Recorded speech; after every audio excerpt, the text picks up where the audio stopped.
Hey, this is Matt from InvestiQuant. Today is Tuesday, November 10th, 2020. And so far today, we have seen some consolidation-like activity. We've kind of got some different patterns taking place across the board this morning and into the afternoon session, but the majority of them are kind of just going sideways throughout the session. The S&P gapped down a little bit this morning, tested lower, then popped back up to yesterday's close where it sold off again, but not really making much progress on either side, to the upside or the downside. And as I was looking a little bit into today's pattern, I noticed something interesting here that you almost never see. And I'm pulling up a daily chart here of the S&P, and we are currently trading just below yesterday's low, but above Friday's high. So today's Tuesday. So Monday's low is right here at the bottom of this red candlestick. We are trading underneath that, but we are trading above the high from Friday. And you get that type of activity when you get a sizable up gap like we had on Friday. But I figured we'd take a look at that precise price action, and it's not happening in all the instruments, but it is happening here in the S&P. So I figured we'd go ahead and take a look at it and see what that has led to into the close historically, because that's fairly unique. So let me go into Discover, and we'll take a look at this price action pattern. I'm going to select all four instruments, even though I'm not sure exactly which ones this will be true for. It could technically still be true for the Russell and the Dow as well as the S&P if they were to get a little bit of weakness here as we approach the close. But currently it's true for the S&P at the time of this recording. And I am recording this just a little bit later than I normally do, so I'm going to go ahead and pick a little bit later entry time than I normally would.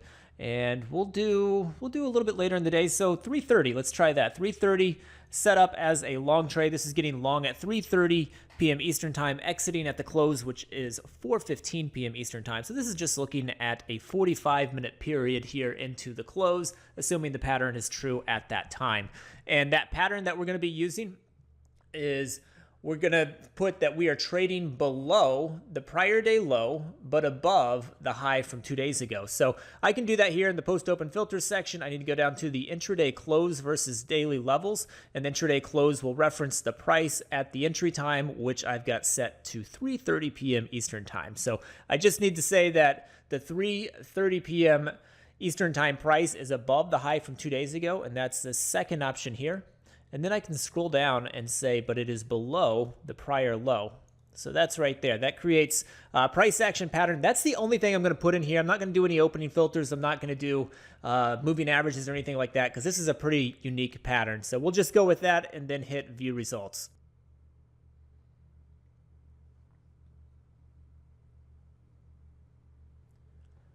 And here we go. So these are the results of going long at 3:30 p.m. Eastern time when the 3:30 p.m. Eastern time price is below the prior day low, but above the high from 2 days ago.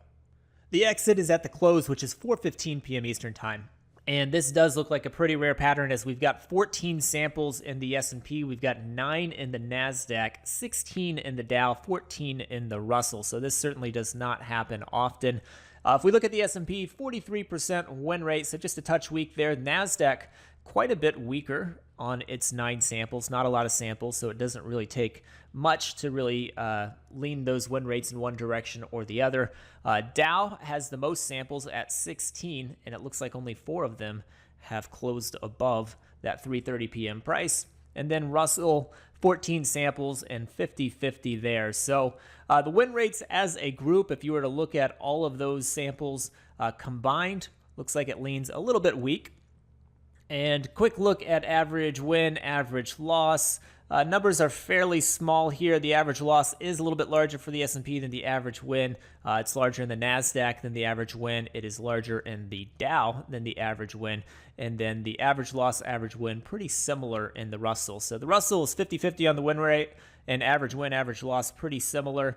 The average loss is larger than the average win in the other 3 instruments, and the other 3 instruments have weaker win rates. That being said, it is a small sample size, so those win rates can adjust pretty quickly with just a few trades. So I hope you found this helpful.